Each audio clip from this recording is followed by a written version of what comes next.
Bonjour à toutes et à tous, Dieu dit dans le Coran.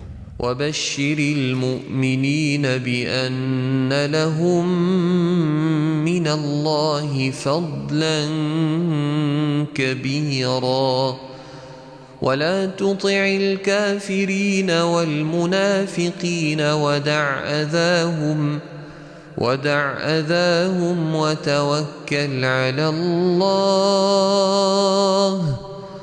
وتوكل على الله وكفى بالله وكيلا. Toquer à la porte de l'humain, c'est par définition risquer la déception, le rejet, la trahison.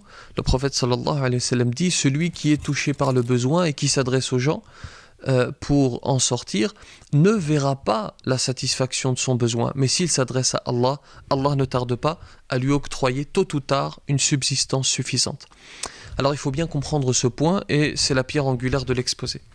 Je m'adresse en premier lieu à Allah subhanahu wa ta'ala et je suis conscient que c'est sur lui qu'il faut compter en définitive. Si je demande de l'aide ensuite à l'une de ces créatures, eh bien cet homme ou cette femme n'est finalement qu'une cause. Je suis sûr que celui qui facilite, ce n'est pas la créature mais le créateur. Maintenant, si je peux complètement me passer de l'assistance d'autrui, c'est encore mieux. Notre spiritualité, notre religion nous encourage non pas à tendre la main, mais à la donner. Et il y a d'ailleurs 3 paroles prophétiques qui vont dans ce sens. Le prophète sallallahu alayhi wa sallam dit: la main supérieure est meilleure que la main inférieure. La main supérieure est celle qui donne et la main inférieure est celle qui demande. Dans un autre hadith, il dit: qui me garantit qu'il ne demande rien aux gens et je lui garantis le paradis. Il dit enfin: celui qui tient jalousement à sa dignité, Allah la lui préserve. Et celui qui se passe de l'aide des autres, Allah, exalté soit-il, le met au-dessus du besoin. Rappelez-vous qui plus est que le Créateur n'en aura jamais assez de nous, contrairement à l'être humain. Si tu insistes auprès de la créature, il suffit de faire l'expérience, il risque de s'agacer, voire de se mettre en colère. Et si tu insistes auprès du Créateur, il t'ouvrira toujours ta porte, il te répondra et tu réussiras, Inch'Allah.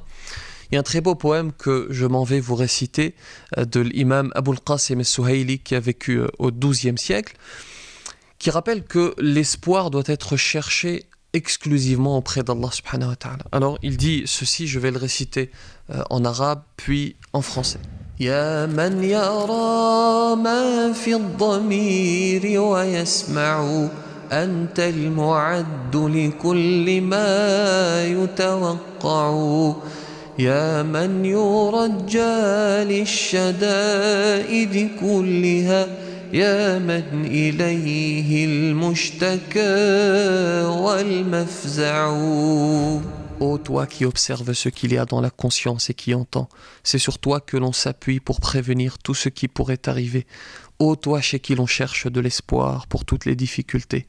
Ô toi auprès de qui l'on se plaint et vers qui l'on fuit, je n'ai d'autre moyen que de frapper à ta porte. Et si je suis repoussé, quelle autre porte alors pourrais-je frapper? Et de qui d'autre alors implorerais-je le nom, si tu prives de bienfaits le pauvre que je suis? Ne compte sur personne, compte sur Allah subhanahu wa ta'ala, tu réussiras ta vie. Et si toi-même, tu es amené à apporter ton aide, alors fais-le sincèrement et n'attends pas de reconnaissance humaine, cherche plutôt celle d'Allah subhanahu wa ta'ala. Je vous remercie de m'avoir écouté, je vous laisse. Les nuits sont très courtes, sont très agitées avec